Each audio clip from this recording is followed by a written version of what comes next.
मेखलाकार पर्वत अपार अपने शस्त्र द्रुक समन फाड़ अवलोक रहा है बार बार। दोस्तों, सुमित्रानंदन पंत का जन्म उत्तराखंड के कौसानी में हुआ था। हिमालय की उसी गोद में उन्हें प्रकृति के सुकुमार कवि कहा जाता था। उन्होंने उसी पर्वत के बारे में लिखा जो आज हमारे देवताओं का घर है, लेकिन आज वो पर्वत हमें देख रहा है अपने सहस्त्र दुख सुमन फाड़, जैसे पूछ रहा हो क्या तुमने देखा कि तुमने क्या किया। 7 जुलाई 2026 की सुबह जब हजारों भक्त बम भोले बोलते हुए बाबा अमरनाथ में दाखिल हुए तो अंदर का नजारा देखकर उनके पैर जम गए। वहां गीला पत्थर था, शिवलिंग नहीं था। 57 दिन की यात्रा में बाबा सिर्फ 5 दिन रहे और ये पहली बार नहीं है। पिछले 3 सालों से लगातार यही हो रहा है। 2000 साल में जो नहीं हुआ वो आज हमारे दौर में हो रहा है। आज उसी की पूरी कहानी करते हैं। साइंस भी, आस्था भी, इतिहास भी और वो एक सवाल भी जो हम सबको खुद से पूछना चाहिए। तो शुरू करते हैं उस जगह से जो शायद दुनिया की सबसे असाधारण प्राकृतिक घटनाओं में से एक है। जम्मू कश्मीर के अनंतनाग जिले में समुद्र तल से करीब 3888 मीटर की ऊंचाई पर एक गुफा है।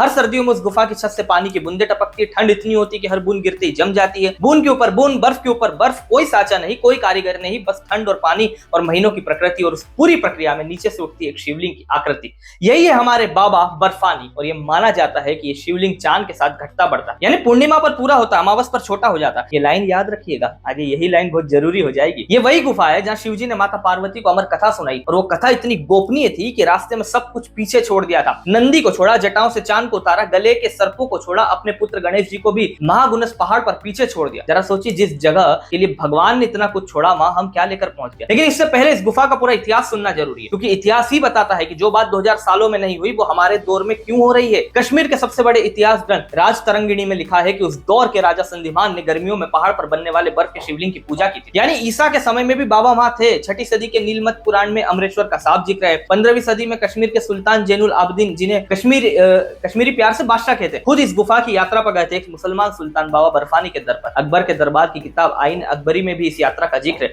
1898 में स्वामी विवेकानंद यहाँ दर्शन करके धन्य हुए। 2000 साल में राजा आए, रानी आई, सुल्तान आए, संत आए, दौर बदले, सल्तनतें बदली, लेकिन हर बार गुफा में बाबा मिले। हर बार ठंड ने साथ दिया। धोखा जो शुरू हुआ वो हमारे दौर में। अब आते हैं 2026 पर। अमरनाथ यात्रा इस साल 3 जुलाई को शुरू हुई। बीएसएफ के जवानों ने 23 मई को जो तस्वीरें जारी की थी उनमें शिवलिंग लगभग 7 फीट ऊंचा था। 29 जून को पहली पूजा के दिन यह 5 फीट था और 7 जुलाई तक यानी यात्रा के सिर्फ 5 दिनों में शिवलिंग 90 से 99% तक पिघल गया। पिछले 3 सालों से लगातार यही हो रहा है। इस बार शिवलिंग बैरली 2 फीट तक पहुंचा था जब पिघलना शुरू हो गया। और इस पूरी यात्रा के दौरान 3 लाख से ज्यादा वो श्रद्धालु जो रास्ते में थे, जिन्होंने महीने पहले रजिस्ट्रेशन कराया, जिन्होंने सालों से पैसे जोड़े थे, जिनमें कोई बुजुर्ग मां आखिरी यात्रा मानकर घर से निकली थी, उन सब के हिस्से में आई एक खाली गुफा। अब जो सबसे इंपॉर्टेंट कंपैरिजन है वो ये है, कोविड में जब लॉकडाउन था और कोई नहीं था, बाबा 38 दिन तक रहे। इस बार लाखों लोग थे, बाबा 5 दिन भी नहीं टिके। ये कोइंसिडेंस है या ये हमें कुछ बताने की कोशिश है? इसका जवाब समझने के लिए थोड़ा साइंस की तरफ जाना जरूरी है। और ये साइंस आस्था के खिलाफ नहीं है, ये आस्था को और गहरे लेवल पर समझाती है। शिवलिंग बनने के लिए 2 चीजें चाहिए, सर्दियों में पर्याप्त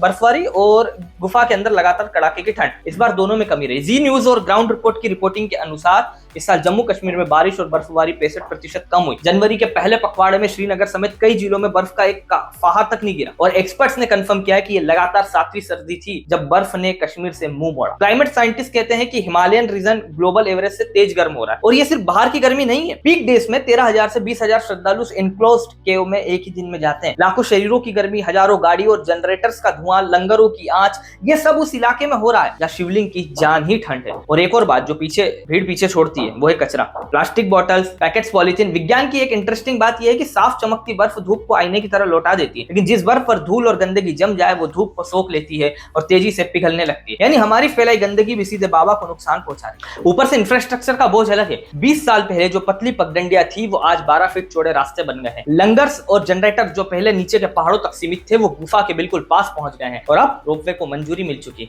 यानी जितनी सुविधाएं बढ़ेगी उतनी भीड़ बढ़ेगी, जितनी भीड़ बढ़ेगी उतनी गर्मी बढ़ेगी, और जितनी गर्मी बढ़ेगी बाबा उतने कम दिन रहेंगे। सुविधाएं बुरी नहीं होती, लेकिन जब सुविधाएं उस चीज को ही नष्ट करने लगे जिसके लिए लोग आते हैं तो सुविधा ही सबसे बड़ी दुश्मन बन जाती है। दोस्तों, अब यहाँ 1 सेकंड रुकते हैं। ये वीडियो उन लाखों भक्तों तक पहुंचनी चाहिए जो या तो अमरनाथ गए हैं या जाने का सपना रखते हैं। अगर आप कभी गए हैं किसी भी साल तो कमेंट में लिखिए कि तब शिवलिंग कैसा था, कितने दिन था, क्योंकि आपका वो अनुभव बताएगा कि बदलाव कितना बड़ा है। चैनल सब्सक्राइब कीजिए और बेल आइकन ऑन कर दीजिए। अब उस सवाल का जवाब देते हैं जो व्हाट्सएप पर सबसे ज्यादा चल रहा है, क्या भगवान नाराज हो गए हैं? तो हम उस धर्म से आते हैं जिसे सनातन कहते हैं, और सनातन में प्रकृति भगवान है, गंगा माँ है, हिमालय देवता है, बर्फ हमारे भोलेनाथ है। आप शिव जी को याद कीजिए, गले में सांप, जटाओं में गंगा, शरीर पर भस्म, वाहन नंदी। शिव और प्रकृति अलग है ही नहीं, शिव ही प्रकृति है, प्रकृति ही शिव है। तो अगर शिवलिंग पिघल रहा है तो भगवान रुक कर नहीं गए, हमने उस प्रकृति को घायल कर दिया है जिसमें भगवान बसते हैं। साइंस और आस्था यहाँ एक ही बात कह रहे हैं, बस भाषा, और ये बात सिर्फ अमरनाथ की नहीं है। कश्मीर के अनंतनाग में अचाबल नाम का एक बाग है जो जहांगीर की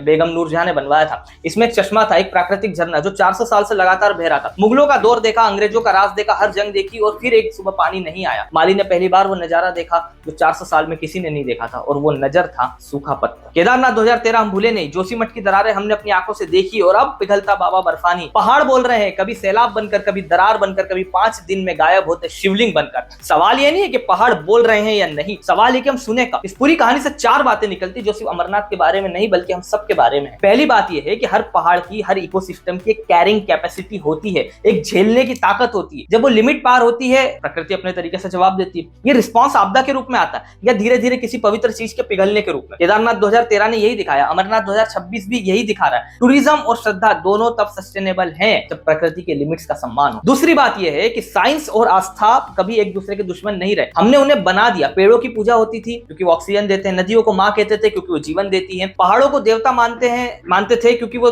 बर्फ यानी पानी देते हैं। जब आस्था साइंस से मिले और साइंस आस्था से, तो जो समझ आती है वो सबसे पावरफुल होती है। तीसरी बात यह है कि असली तीर्थ यात्रा वो होती है जो जगह को उसी हाल में छोड़े जैसी वो मिली थी। पहाड़ पर सिर्फ पांव के निशान छोड़ो, ये रूल हर ट्रेकर, हर पिलग्रिम को मालूम है, लेकिन फॉलो कम लोग करते हैं। प्लास्टिक वापस लाना, शेयर ट्रांसपोर्ट यूज करना, अर्ली सीजन में जाना जब शिवलिंग होता है, ये सब भी भक्ति के रूप हैं। इससे छोटी भक्ति मत कहिए। और चौथी शायद सबसे जरूरी बात यह है कि मंदिर की रक्षा सिर्फ दीवारों की रक्षा नहीं होती, मंदिर की रक्षा उस प्रकृति की रक्षा है जिसमें भगवान प्रकट होते हैं। शिव का अभिषेक जल से होता है, पहाड़ों की बर्फ ही उस जल की माँ है। बर्फ बचाना ही असली शिव भक्ति है। आखिर में वापस उसी लाइन पर आते हैं जहां से शुरू हुए थे। सुमित्रानंदन पंत ने लिखा था, मेखलाकार पर्वत अपार अपने सहस्त्र दुख सुमन फाड़ अवलोक रहा है बार बार। वो पर्वत आज भी देख रहा है हमें, हमारे चॉइसेस को, हमारी भक्ति को, हमारी ओर। वो शिवलिंग जो 5 दिन में पिघल गया, और वो कुदरत के चक्र के अनुसार लौट भी आएगा। पूर्णिमा पर लौटता, अमावस पर छोटा होता है, ये उसका स्वभाव है। लेकिन ये साइकिल तभी चलेगा जब हम उसे चलने का मौका देंगे। बाबा नाराज नहीं है, बाबा हमारा इंतजार करते हैं हर साल, लेकिन वो इंतजार तब सफल होगा जब हम उस प्रकृति को वापस ठीक करेंगे जिसमें वो बसते हैं। दोस्तों, वीडियो बाबा के हर भक्त तक पहुंचनी चाहिए। लाइक करिए, शेयर करिए, कमेंट में बताइए क्या आप अमरनाथ गए हैं, किस साल, तब शिवलिंग कैसा था।